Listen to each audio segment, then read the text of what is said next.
सब कुछ सरकार के हाथ में है और आप कह रहे राजनीति की बात मत करो। फिर कहां ले जाना चाहते हो समाज को? गुलामी की तरफ ले जाना चाहते हो क्या? हम तो राजनीति की बात करेंगे, किसी भी मंच पर करेंगे राजनीति की बात, क्योंकि हम राजनीतिक पार्टी से बिलोंग करते हैं। माननीय काशीराम साहब को अपना आदर्श मानते हैं, बाबा साहब डॉक्टर अंबेडकर को अपना आदर्श मानते हैं। जिस कौम को फ्री की खाने की आदत पड़ जाती है वो क्रांति नहीं कर सकती कौम, और जो क्रांति नहीं कर सकती कौम वो कभी शासक नहीं बन सकती है, और अगर शासक नहीं बन सकती है तो न्याय नहीं मिल सकता है। और हम न्याय की बात करते हैं, मगर आज उनको विश्वास नहीं है कि हाथी वाले जो हैं, जिनको कहा जाता था कुछ भी खिला लीजिए, कुछ भी पिला लीजिए, कुछ भी कर लीजिए, हाथी पर वोट देंगे, इनको तोड़ा नहीं जा सकता है। मगर उनको पता है कि इनको भी तोड़ दिया गया है। ये लोग भी आज अपनी पार्टी के साथ नहीं है। आज माननीय काशीराम साहब के जन्मदिन पर हमको ये बात करनी चाहिए कि समाज ने मुंह क्यों मोड़ लिया है। मुसलमानों को कोई खतरा नहीं है इस देश के अंदर। अगर खतरा है तो दलितों को खतरा है, खतरा है तो तुम्हारी एजुकेशन को खतरा है, तुम्हारे रोजगार को खतरा है, तुम्हारे आने वाले बच्चों को खतरा है। सब खतरा ही खतरा है तुम्हारे लिए। अगर आप ताकतवर हैं तो लोग तुम्हारे साथ आएंगे, भगे भगे लोग तुम्हारे साथ आएंगे। अगर तुम ताकतवर नहीं हो तो कोई तुम्हारे पास नहीं आएगा। ये तो पड़ोस की बात भी देख लीजिए। अगर आप ताकतवर नहीं है तो पड़ोसी भी आपकी इज्जत करने को तैयार नहीं है। अगर आप ताकतवर हैं तो पूरा गांव आपकी इज्जत करने के लिए तैयार है। आप लोग सहयोग नहीं देते हैं, जहां भी जाते हैं आपकी पार्टी करके आ रही है, आपकी नेता करके आ गए। जितना मनोबल आप लोग गिराते हैं, अगर एक आदमी अगर पीछे मेरे कंधे पर हाथ लगा दे, मैं प्रधानमंत्री की आंखों में आकर डाल के उसे सवाल पूछूंगा कि तू हमारे संविधान को क्यों खत्म करना चाहते हैं। आप पैदा ही नहीं करना चाहते लोग। ये गुलाम बनाने की रणनीति है। दो प्रकार से तुम्हें गुलाम बना रहे हैं, धार्मिक गुलाम बना रहे हैं और तुमको ये आर्थिक गुलाम बना रहे हैं। धार्मिक गुलाम तो तुमने बाबा छोड़ रखे हैं, तुम्हारे समाज को धार्मिक गुलाम बना लेंगे, और आर्थिक गुलाम इसलिए बना रहे हैं सारी पूंजी इनके पास होगी। तुम्हारे नौजवान 10-10 हजार रुपए के लिए तड़प रहे हैं। जो आज सत्ता में है उनको लोकतंत्र की कोई आवश्यकता नहीं है। लोकतंत्र की आवश्यकता इस देश के वंचित समाज को है, क्योंकि इस देश में दो प्रकार से राजा बनता था। एक तो तलवार के बल पर राजा बनता था और एक रानी के पेट से राजा पैदा होता था। ना तो हमारे पास तलवार थी ना रानी थी। धन्य बाबा साहब डॉक्टर अंबेडकर जिन्होंने आपको वोटिंग का अधिकार दिया, और वोटिंग का अधिकार देकर आपको बताया कि अपनी दीवारों पर जाकर लिख दो तुम्हें इस देश का शासक बनना है। अभी एक साथी कह रहे थे कि राजनीति की बात मत करना। बाबा साहब डॉक्टर अंबेडकर ने पूरे जीवन राजनीति की बात की। माननीय काशीराम साहब जिनका जन्मदिन मना रहे हैं, उन्हें तो राजनीतिक पार्टी बना ली, बाबा साहब ने भी बनाई थी। अब बाबा साहब डॉक्टर अंबेडकर हो या माननीय काशीराम साहब हो, और माननीय काशीराम साहब के जन्मदिन पर राजनीति की बात ना करें तो कहीं ना कहीं मुझे लग जाएगा कि ये अपमान होगा माननीय काशीराम साहब को। माननीय काशीराम साहब ने बाबा साहब डॉक्टर अंबेडकर की बात को घर घर पहुंचाने का काम किया। किस बात को घर घर पहुंचाने का काम किया? कि अपनी दीवारों पर लिख दो तुम्हें इस देश का शासक बनना है। शासक क्यों बनना जरूरी है? क्योंकि शासक न्याय देता है। अगर संविधान के अकॉर्डिंग लगे, न्याय बहुत प्रकार का होता है। संविधान के अकॉर्डिंग अगर देखा जाए तो 3 प्रकार का न्याय संविधान के अंदर दिया गया है: सामाजिक न्याय, आर्थिक न्याय और राजनीतिक न्याय। तो बाबा साहब डॉक्टर अंबेडकर अपने जीते जी आपको राजनीतिक न्याय देते गए हैं, मगर सामाजिक और आर्थिक न्याय जो आज तक नहीं मिला। माननीय काशीराम साहब ने कहा बहुजन समाज पार्टी केवल राजनीतिक पार्टी नहीं है, वो सामाजिक परिवर्तन, आर्थिक मुक्ति का आंदोलन है। किसी एक व्यक्ति की पार्टी नहीं है, वो समाज के उन लोगों की पार्टी है जो इस देश में सामाजिक परिवर्तन करना चाहते हैं, इस देश में आर्थिक मुक्ति लेकर आना चाहते हैं। और वो कैसे आएगी? जब तक तुम शासक नहीं बनोगे। जो कौम शासक बनने के लिए तैयार नहीं है उसकी समस्याओं का कोई हल नहीं है। आपको शासक बनना पड़ेगा, क्योंकि माननीय काशीराम साहब ने अपना पूरा जीवन 14 अप्रैल 1984 के बाद माननीय काशीराम साहब ने एक एक सेकंड आपको शासक बनाने की बात की। अगर नहीं कही तो बताइए आप लोग। और आप कहते हैं कि राजनीति की बात ना करें। जिनकी दादी को 30 गोली मारी गई, जिनको पिताजी को बम से उड़ा दिया गया, उनको तो इटली चला जाना चाहिए था। राहुल गांधी को यहां क्या कर रहे हैं वो? मगर कश्मीर से लेकर कन्याकुमारी तक वो दौड़ लगा रहे हैं कि बनना है तो देश का प्रधानमंत्री बनना, और कुछ बनना ही नहीं है। अगर राजनीति इतनी जरूरी नहीं है तो जो मठ में बैठे हुए थे उत्तर प्रदेश के मुख्यमंत्री, जो बचपन से ही मठाधीश है, बचपन से ही उन्होंने त्याग कर दिया सब कुछ, जब भगवान से मिलने वाले थे कुछ दिन के बाद में, उनको भगवान से नहीं मिलना, उत्तर प्रदेश का मुख्यमंत्री बनना है मुझे, बुलडोजर चलाना है फिर मुझे, और न्याय इनको खत्म करना है। और हमारे लोग जिनके बाबा दादा सब ये कह के गए हैं कि आपको अपने दीवारों पर लिखना है, तुम्हें राजनीतिक सत्ता प्राप्त करनी है, वो कहते हैं कि राजनीति की बात मत करो। या तो आप राजनीति से दूर हैं या फिर राजनीति को समझते नहीं है। इस देश में आपके अधिकारों को कौन मार रहा है? कौन मार रहा है बताइए? राजनीतिक लोग मार रहे हैं। आपके संविधान को कौन खत्म करना चाहता है? सरकारें खत्म करना चाहती हैं आपके अधिकार को, कोई व्यक्ति नहीं करना चाहता है। संविधान को कौन चलाता है? इंप्लीमेंट कौन करता है संविधान को? सरकारें इंप्लीमेंट करती हैं। रूल ऑफ लॉ किसके हाथ में? सरकार के हाथ में। एजुकेशन किसके हाथ में? सरकार के हाथ में। रोजगार किसके हाथ में? सरकार के हाथ में। कहां क्या बनेगा, क्या होगा, सरकार के हाथ में। सब कुछ सरकार के हाथ में, और आप कह रहे राजनीति की बात मत करो। फिर कहां ले जाना चाहते हो समाज को? गुलामी की तरफ ले जाना चाहते हो क्या? हम तो राजनीति की बात करेंगे, किसी भी मंच पर करेंगे राजनीति की बात, क्योंकि हम राजनीतिक पार्टी से बिलोंग करते हैं। माननीय काशीराम साहब को अपना आदर्श मानते हैं, बाबा साहब डॉक्टर अंबेडकर को अपना आदर्श मानते हैं। जिन्होंने राजनीति करी उत्तर प्रदेश के लोगों ने माननीय काशीराम साहब से भी कहते थे, अरे हम तो कांग्रेस के साथ ठीक थे, आप कौन सा सपना दिखा रहे हो, आप सरकार बनाओगे क्या? माननीय काशीराम साहब के सामने प्रॉब्लम नहीं आई क्या? और कहीं कहीं तो ये कहा गया कि जो तुम सपना दिखा रहे हो वो हो सकता नहीं, मगर उत्तर प्रदेश के लोगों ने 3 जून 1995 को बहन जी को मुख्यमंत्री बना दिया। तो लोगों ने क्या नारा दिया? काशीराम तेरी नेक कमाई, तूने सोती कौम जगाई। जो लोग विश्वास नहीं कर रहे थे कि आप सत्ता में आ सकते हो, उन लोगों ने नारा दिया कि काशीराम तेरी नेक कमाई, तूने सोती कौम जगाई। और दूसरा नारा और किया दिया, काशीराम तेरी सोच पर पहरा देंगे ठोक कर। जिस घर के पहरेदार कमजोर हो जाते हैं, जिस कौम के पहरेदार कमजोर हो जाते हैं, उस कौम को कोई भी लूट कर ले जाए, उसकी वोटों को कोई भी लूट कर ले जाए। या तो 5 किलो अनाज में ले जाए, या बिजली में ले जाए, या राशन में ले जाए, किसी में लूट कर ले जाए।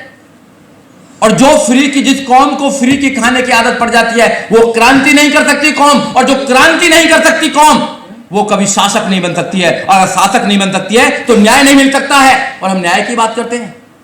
ये जितने भी यहां पर उद्देश्य हैं, सब ये सरकारें देंगी ये उद्देश्य को। तो इसलिए क्या है कि जो माननीय काशीराम साहब हैं, उन्होंने एक सोच बताई है आप लोगों को। ये जितने भी पुराने लोग बैठे हैं, आपके सामने आपका कारवा लूट रहा है। एक ऐसे कहते हैं लोग, कारवा लूट रहा है। कारवा कैसे लूट रहा है? एग्जाम देने बंद कर दिया क्या? एमएलए एमपी एग्जाम से बनते हैं, सीएम एग्जाम देकर बनता है, पीएम एग्जाम देकर बनता है, वो बोर्ड से बनता है एग्जाम, वो बोर्ड से बनता है। जो जितने भी हैं लोग बोर्ड से बनते हैं। जब हम वोट ही देना बंद कर देंगे, हम किसी को हराना जिताना शुरू कर देंगे, हमारे बुद्धिजीवी जो लोग हैं वो टीवी पर बैठकर किसी को हराएंगे, किसी को जिताने का काम करेंगे, तो फिर कैसे लोग भ्रमित नहीं होंगे? लोगों को भ्रमित किया गया है। ये चाल है एक बड़े मूवमेंट को कमजोर करने की। ये चाल है माननीय काशीराम साहब की सोच को खत्म करने की। ये चाल है बाबा साहब डॉक्टर अंबेडकर के सपनों के भारत बनाने की, जो बनाना था उसको खत्म करने की। इसको समझना पड़ेगा आपको अपने घर में उल्टा वापस आना पड़ेगा। एक व्यक्ति की उम्र होती है, बाबा साहब डॉक्टर अंबेडकर 65 साल जिए, मगर 3000 साल की गुलामी काट दी। माननीय काशीराम साहब एक जीवन में ही उन्होंने आपको 4-4 बार उत्तर प्रदेश का मुख्यमंत्री बनाने के बाद दिया। और आपका जीवन, हमारा जीवन क्या कर रहा है? हम केवल बुराई में कर रहे हैं कि भैया खत्म हो गया, भैया ये हो गया, भैया हो गया। हम कुछ काम क्या कर रहे हैं बताइए आप लोग?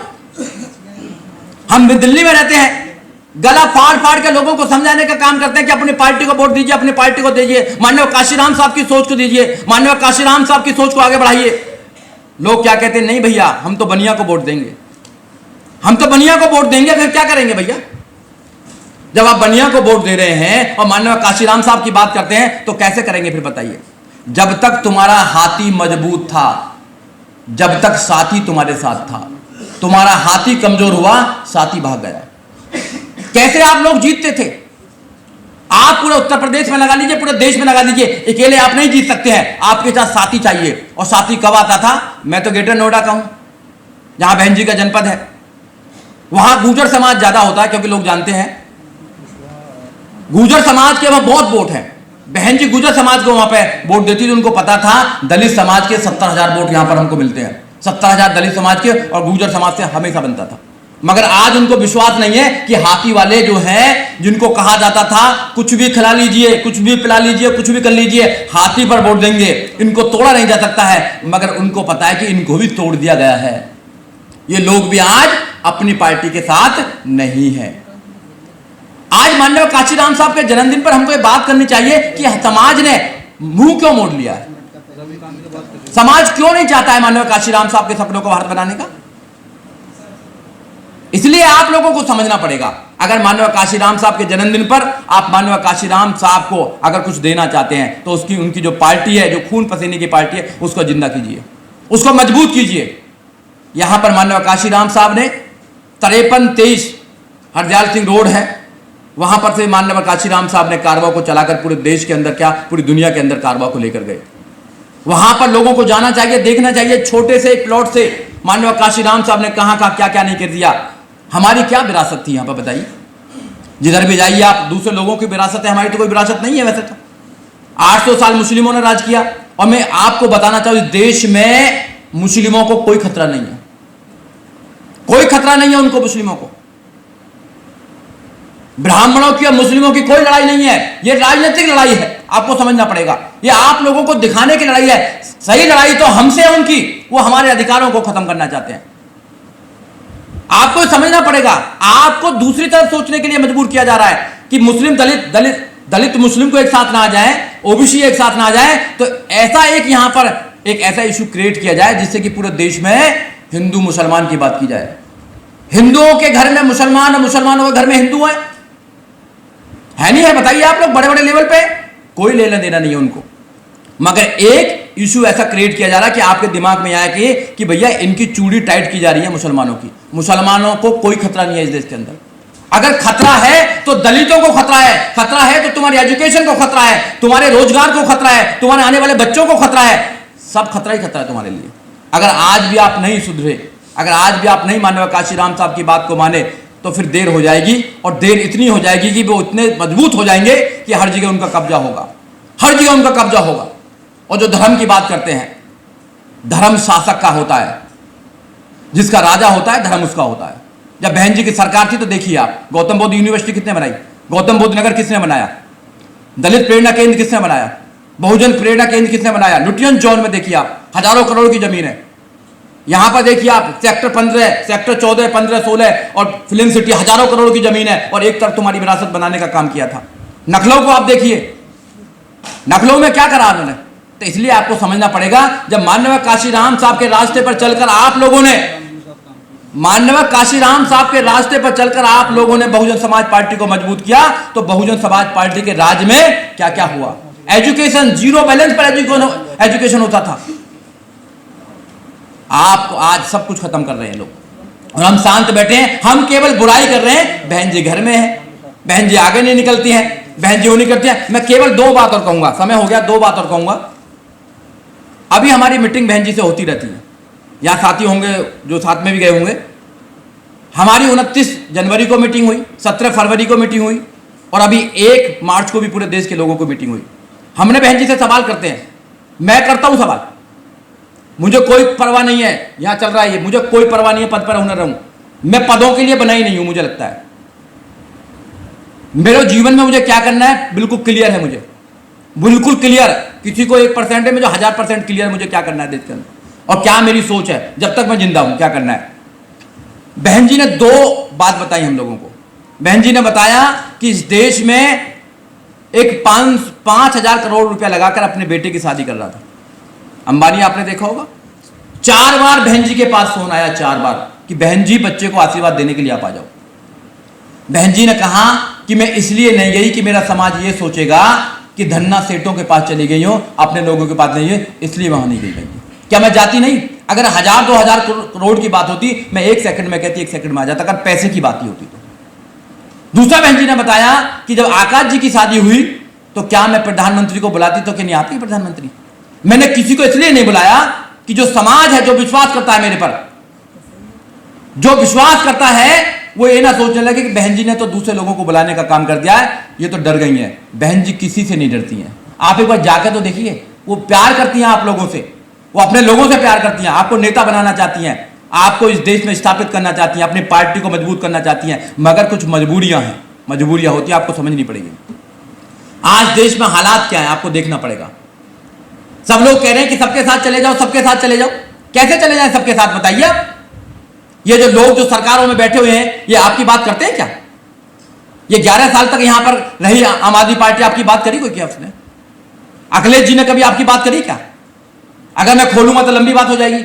कांग्रेस ने कभी आपकी बात करी क्या? किसी ने बात नहीं करी है।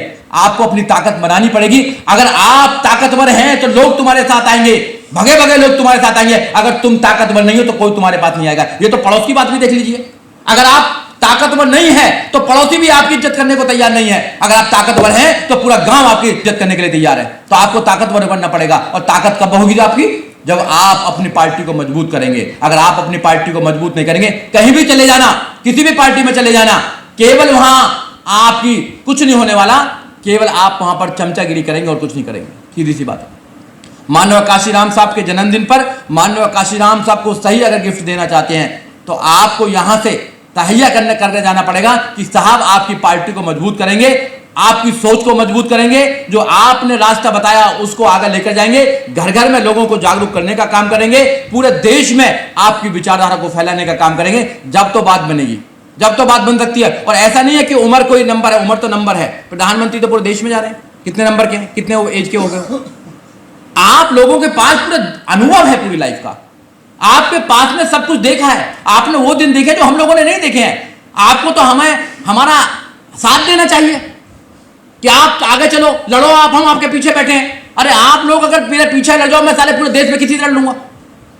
आप लोग सहयोग नहीं देते हैं, जहां भी आते हैं आपकी पार्टी करके आ रही है, आपकी नेता करके आ गए। जितना मनोबल आप लोग गिराते हैं, अगर एक आदमी अगर पीछे मेरे कंधे पर हाथ लगा दे, मैं प्रधानमंत्री की आंखों में आकर डाल के उसे सवाल पूछूंगा कि तू हमारे संविधान को क्यों खत्म करना चाहते हैं। आप पैदा ही नहीं करना चाहते, लोग कैसे लड़े बताइए। आप क्या बनाना चाहते हैं समाज को, नौजवानों को क्या बनाना चाहते हैं? डरपोक बनाना चाहते हो क्या?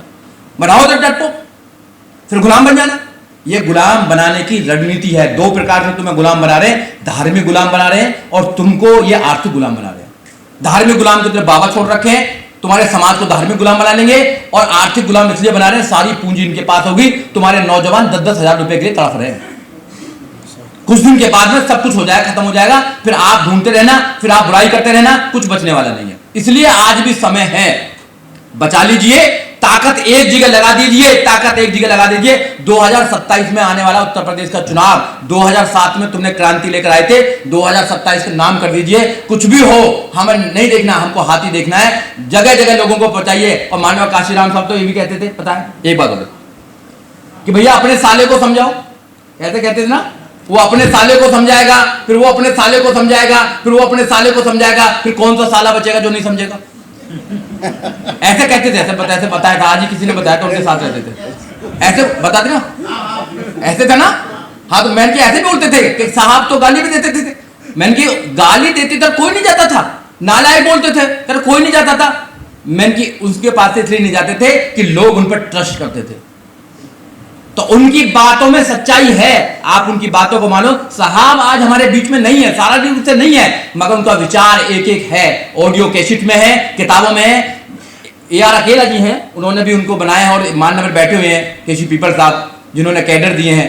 आदरणीय हीरालाल जी बैठे हुए हैं, जो बहन जी के साथ बहुत काम किया उन्होंने। सब लोग बैठे हुए हैं, जितने भी लोग हैं। आप लोग पार्टी को मजबूत कीजिए, माननीय काशीराम साहब की सोच को मजबूत कीजिए। जय भीम, जय भारत, नमो बुद्धाय।